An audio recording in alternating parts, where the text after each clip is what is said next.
Hello, thank you for coming. Crystal asked me to come and talk about the show that I'm curating at KKN, which is called Prosu. I find it's generally quite reductive to talk about the show. You know, like I could go through all of the works that were in the show and why I thought they were appropriate, but then it seemed like it would be pointless for you to then go and see the show. You know, like. So I thought that maybe instead I would try and talk about one element of what I think the idea of the prosumer is. So I guess the most generalized version is an understanding of a person, an agent who exists now, who's probably been most present since kind of Web 2.0, which is someone who is simultaneously a producer and a consumer. It's actually a term which is much older than that, but it's kind of come back recently since kind of 2007 or so. And there are a number of different ways of understanding what it is, but maybe I'll try and talk about one thing and that will maybe illustrate it. And then beyond that, it's just going to be better for you to ask me questions. So one kind of obvious thing about this prosumer character, this producer-consumer character, is that, you know, it's talked about like in the advent of Web 2.0 as being specifically about user-generated content, which is most clearly be on YouTube, the fact that YouTube itself doesn't do anything. YouTube is simply a hosting organism, and the people who are involved in YouTube provide both the content and the audience. So they both produce the content and they consume the content. But of course it's a much older concept, and probably the clearest example is an ATM machine. So you know, historically, an ATM machine, you know, like when you wanted to get money out of the bank, you would go into the bank and you would withdraw money from the bank, interfacing with someone behind the desk, a bank teller.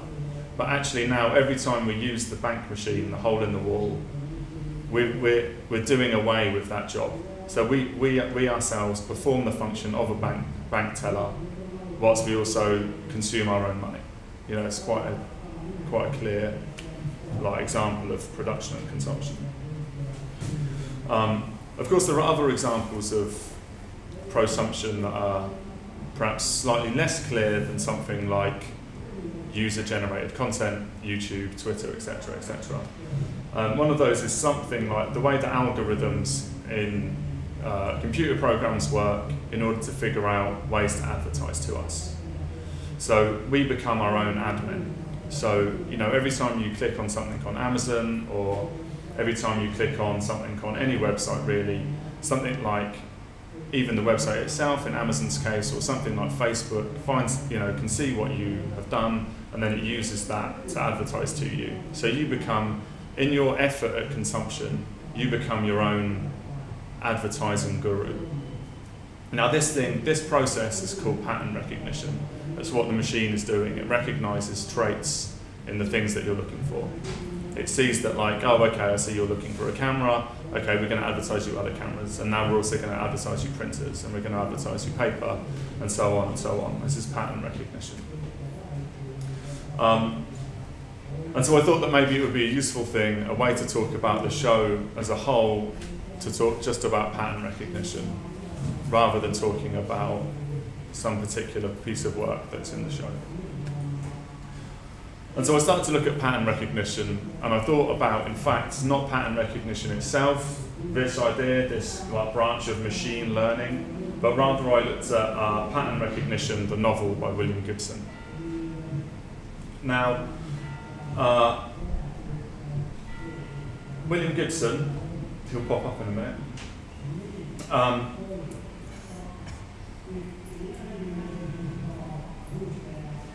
William Gibson is this American author, And this is his book, Pattern Recognition. Now, William Gibson, for pattern recognition, invented a character called Case Pollard. And Case Pollard is a trend analyst.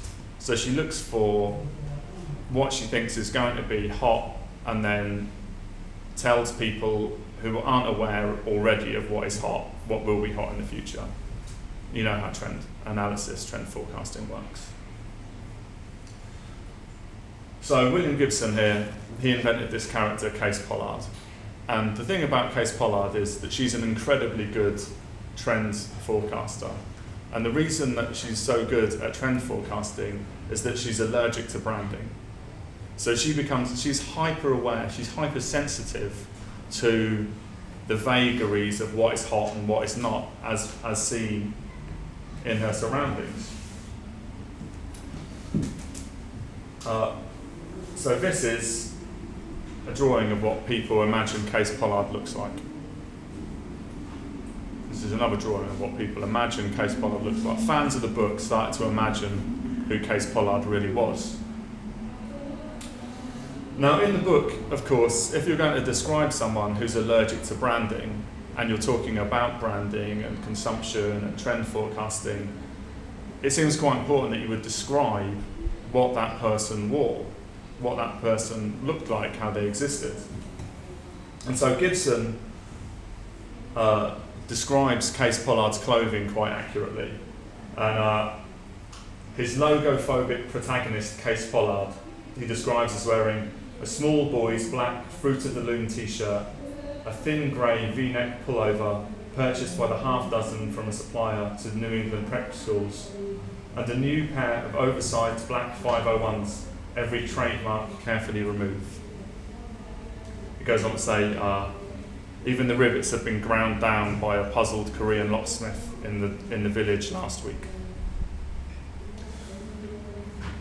And it sounds like a fairly generic bit of clothing, right? You know, like a grey V-neck, black t-shirt, black jeans. Of course, it goes on to say all of these other things about like the vagaries of various things she will and won't wear, and quite how minimal and quite how obsessive she is about maintaining this minimalism in her dress sense. And he ends up with saying, like, what people take for relentless minimalism is a side effect of too much exposure to the reactive cause of fashion. This has resulted in a remorseless paring down of what she can and will wear. She is literally allergic to fashion.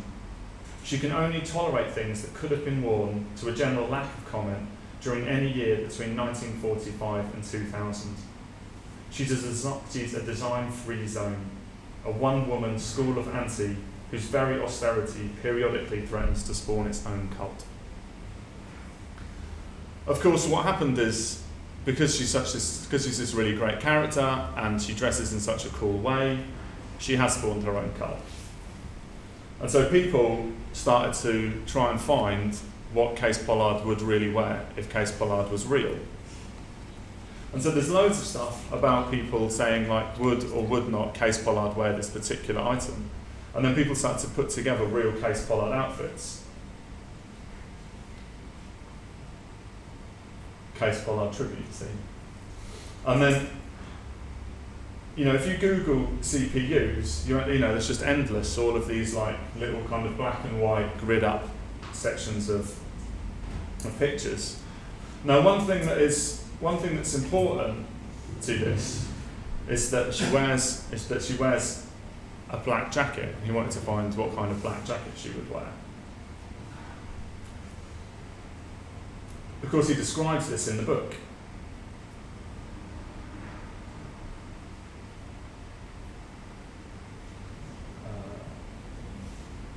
So she wears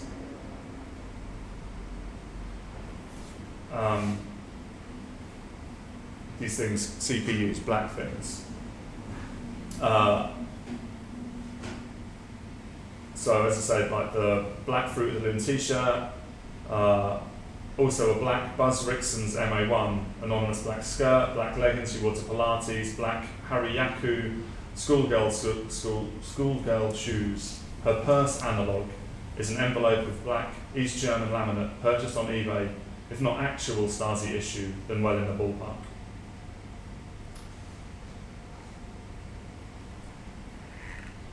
So, as you see, there's this thing of that she's going for this kind of relentless paring down. Everyone, people in the real world are looking for these CPUs, but then there becomes these things that you can latch onto. So, a Black Fruit of the Loom t-shirt, we can all buy a Black Fruit of the Loom t-shirt fairly easily. A pair of black 501s thoroughly debranded, fairly easy to do. Not as easy as you might think, but fairly easy. And then this black Buzz Rixon's MA1 bomber jacket.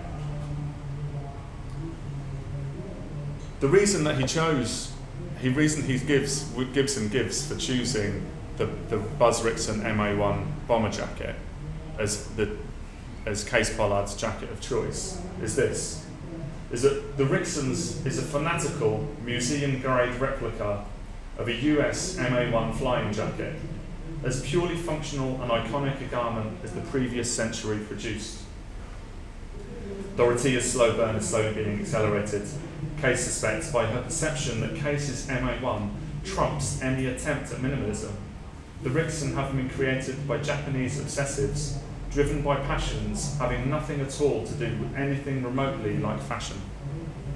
Case knows, for instance, that the characteristically wrinkled seams down either arm were originally the result of sewing with pre-war industrial machines that rebelled against the slippery new material nylon. The makers of the Rixons have exaggerated this, but only very slightly, and have done 100 other things, tiny things as well, so that their product has become, in some very Japanese way, the result of an act of worship. It is an imitation more real somehow than that which it emulates. It is easily the most expensive garment Case owns, and it would be virtually impossible to replace. So of course this Buzz Rixon's MA1, there's this kind of cult of people trying to find CPUs, these bits of Case Pollard clothing. And so people start to try and find this virtually impossible to replace Buzz Rixon's black MA1 bomber jacket. Now, Buzz Rixon's is a Japanese military garment reproduction company. So this is the Buzz Rixon's MA1 bomber jacket. They're the kind of company that goes to the lengths of finding an original 1960s MA1 and discovering that it has a locking crown zipper, a kind of zip that is no longer produced. And so they find the original machines and then reservice them, get them running, and then remake the crown zipper. So it has an exactly original zip. But this costs them thousands and thousands of pounds, of course, to make this machine. But it matters to them a lot. So they make these fanatical museum-grade replicas. And, but at least you can find them, they exist on the internet, you can look up Buzz Rixon's. Okay, I'll get an MA1, you ring them up, I'd like a black MA1. Well, I'm sorry, we're a museum-grade military clothing replica manufacturer. They didn't make black MA1s. They only made green MA1s. It's why would you want a pilot to have a black jacket? The MA1, the MA1 we all know, has got an orange inside, so you can turn it inside out so you can be seen if you have to eject from a plane. You definitely don't want a jacket that's black on both sides. But people persisted, it seemed. They really wanted this jacket. They would call up and call up and call up.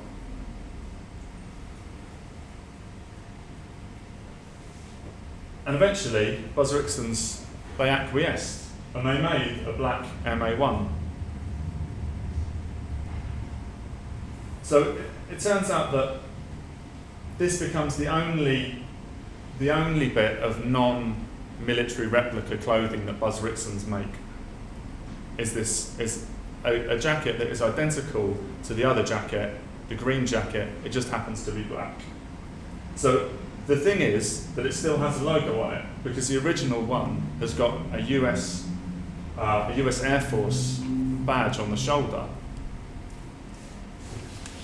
Now this isn't really CPU okay, because Case Pollard would never wear something with such ostentatious branding as a US Air Force logo, and so people started to complain. And so what happened then was Buzz Rixon's decided, okay, well maybe we should double check with William Gibson what exactly this jacket should look like. Now William Gibson's quite a tall guy, and so he says, right, okay, yes, it should look like exactly like you've had it, but the thing is that I would love one, and I'm quite tall, and the thing about the MA1 is that it's never really fitted me because it's a bit short in the body. So then Buzz Rixon's make it, and they remake it now without the logo, 4 inches longer. So now suddenly they're not making a fanatical museum grade replica military item. They're making a replica of an item that never really existed, only really existed in William Gibson's head. So they've done this, and they start to produce it, and people start to buy it. It becomes popular, but gradually, because it's most often women who want to buy it, they find that, and fashion being what it is that the puffy volume of the original silhouette of the MA1 is too wide for fashion. You know, at this point, like, you know, a slimmer silhouette is what is desired. So, and also the other thing was that they started to get a lot of complaints from people in Western countries saying that people thought that they were bouncers on nightclubs because it's the kind of jacket that a bouncer wears. And so then Rixon's then acquiesced again, and they produced a slender version. So gradually, through this sort of strange backwards and forwards with the public who want this item, which isn't really what they should normally produce, Buzz Rixon's start to invent this new thing, a thing that is more real than the thing that ever existed. You know, this black bomber jacket, this becomes the icon of a bomber jacket. When we think of a bomber jacket, we think of this jacket. We don't think of the kind of puffy green jacket with a US Air Force stamp on it. So this does very, very well. It's a very popular jacket. It's really expensive. In Europe, it's about 650 euros.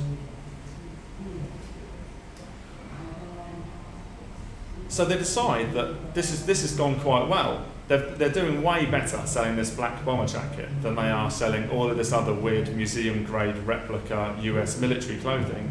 Especially if you think about what kind of person in Japan wants to buy American military replica clothing.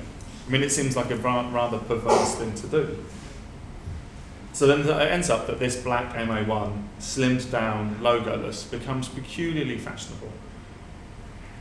And so Buzz Rixon's, they go back to William Gibson and they ask him, well, what other clothes do you think would be good? And they end up with a whole William Gibson collection. And you think, oh, great, yeah, okay, so it's just like military items made black. But then, before you know it, they start introducing other colours, like a brown one. Like, this has got that, it becomes further and further away, a green body warmer. And so gradually it slips further and further and further away from the thing that it was once replicating. And it's really always to do with demand feedback changing what the producer is producing. So in some ways, the consumers start to produce the item, or at least they become a key part in the production of this new item. So this whole thing happened from 2003 up till around about 2013. I mean, this is 2014's Buzz Rixon's catalogue. But now in 2013, an American art group called K-Hole issued a trend report. Now, K-Hole's what they make as artwork is they make trend forecasts. That's their product. And so every year they come out with a new trend forecast. And 2013, they came up with youth mode. It was, like in response to how they saw it, culture was becoming, one, increasingly infantilized, but also two, like more and more obsessed with what was young and what was hip. Now, there are two key things that came out of K-Hole's Youth Mode 2013 branding report. One was acting basic. The other was what we will probably recognise, normcore. So, interestingly enough, at the end of their section in their trend report, at the end of Acting Basic, it ends with this page, A New World Order of Blankness. Now, the interesting thing that happens with that is that there's some key distinctions between K-Hole's concepts of acting basic and normcore. So, acting basic is to wear things as basic as possible, to wear clothing that is as basic, as minimal as possible. Brand-free, logo-free, solid colours. And then they had their other concept, normcore. Now, normcore was about dressing in the way that is appropriate to the situation you were going to be in. So if you're going to a business meeting, you should dress like a businessman. If you're going to an art opening, you should dress like an artist. If you're going diving, you should wear a wetsuit. It's not about blankness or about genericness. It's about what is appropriate. Acting basic is actually what is genericness. But of course, nobody actually read the report, because trend forecasters don't really read reports. They just look at what's hip, what's cool, what's not. And they were scanning through this, and they saw this great image, A New World Order of Blankness, and then they associated it with normcore. And then suddenly, you end up with a situation where you have things like Vogue saying that there is a real fashion called normcore. And then they start to Google these things, minimalism, like logo free. And what do they come up with? They start to come up with someone who looks an awful lot like Case Pollard. So,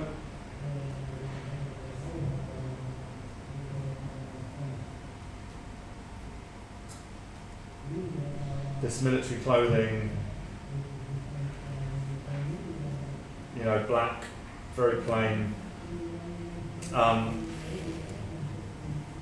which is quite an interesting thing in a way. This very very generic, anti-branding, anti-corporate idea, even though it is based on a weird system that comes from a book that misquotes the idea of an obscure manufacturer, which then starts to manufacture something even though it isn't within what they normally do, and then which feeds into this trend forecasting thing, which feeds back into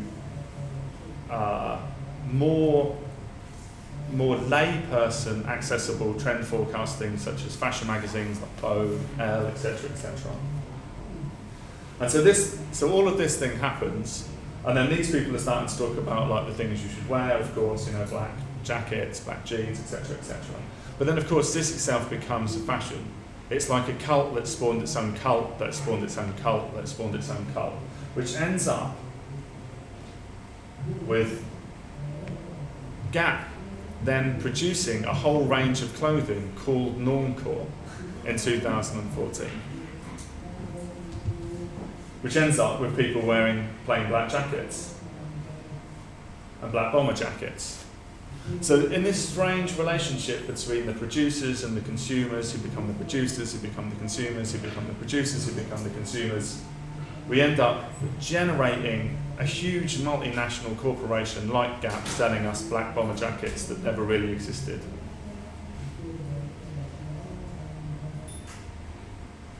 And so that is kind of what the show is about. Now, the thing that is interesting when it comes to putting together an exhibition is that, well, this is a very interesting story. At least it is to me, because I'm interested in all this stuff.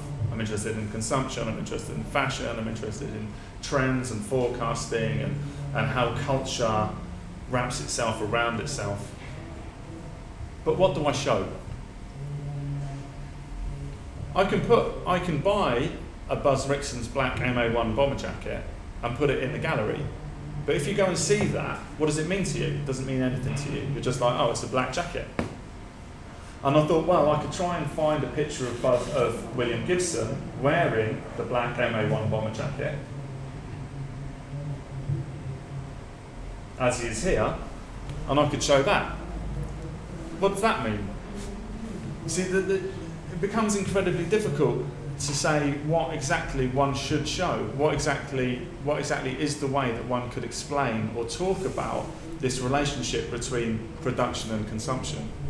And so I decided that maybe I could show a whole bunch of things. Maybe I could show a jacket, maybe I could show the labels from the jacket, maybe I could show an original jacket, plus the Buzz, plus the remake. All of this would cost thousands of pounds, of course, buying all of this stuff, shipping it all from Japan.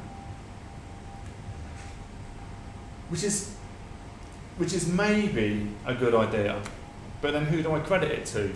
I wasn't really sure who. Is it William Gibson's? Is it Buzz Rixon's? Is it mine? Is it all of ours? None of these things seem to be clear to me, and I still don't know. But that basically is where I'm at. That's the end.